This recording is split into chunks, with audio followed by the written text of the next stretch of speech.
EPF and PCB tables. In calculating the SOCSO contribution of an employee, you will use the SOCSO table as defined by the SOCSO department.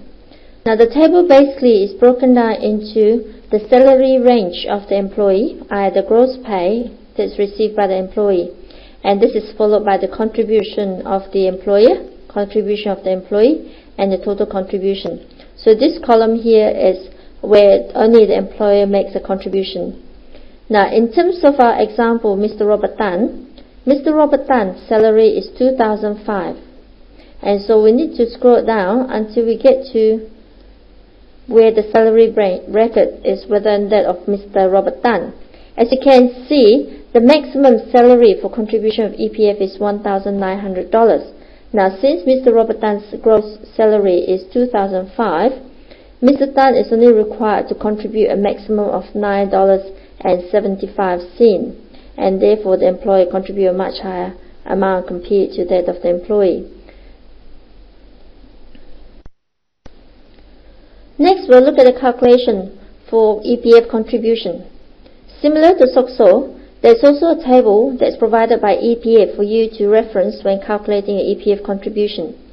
The EPF table is also organized based on brackets of gross salary.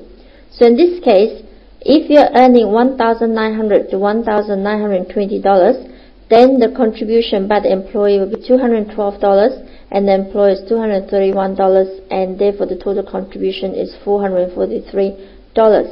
Now based on our example employer Mr. Robert Tan, Mr. Robert Tan earns a salary of a monthly gross salary of $2,500.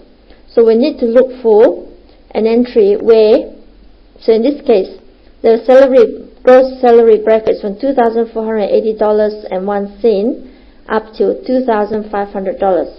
So Mr. Robert Tan falls into this category, and therefore his contribution in EPF will be $275 and the employer is $300, amounting to a total of $575 in contribution to EPF. Next, we'll look at PCB deduction. Similarly, Inland Revenue also provides you a schedule to calculate your monthly tax deduction. Now, as explained before, when you're entering the personnel detail of an employee, it is important that you need to indicate whether the employee is married or single, and whether it has, if it's married, whether there's any children, and whether the spouse is working. This is very important because that information is necessary in order for you to determine which tax bracket the employee falls under. So as you can see, this is the monthly tax deduction table that you used to refer to when calculating PCB. Now it also works on the basis of a range of gross pay, but in order to decide which of this category to use in calculating the PCB, you must know whether the marital status. If the employee is single, then this is the column that you use. However, if the employee is married, then this column, category 2 and category 3, is what you use. Category 2 is used when the employee is married and the spouse is not working, and category 3 is when the wife is working. Now similarly, within the category, you also need to know whether the employee has got no children, 1 children, 2, 3, and up to a maximum of 10 children.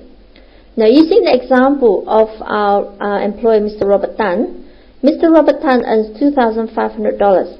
By the time you deduct EPF of $275 and SOCSO of $9.75, the net pay is $2,225.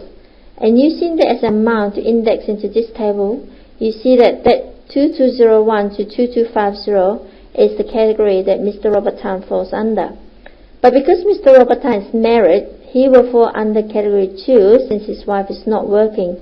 And with 2 children, his total PCB deduction would therefore be $24.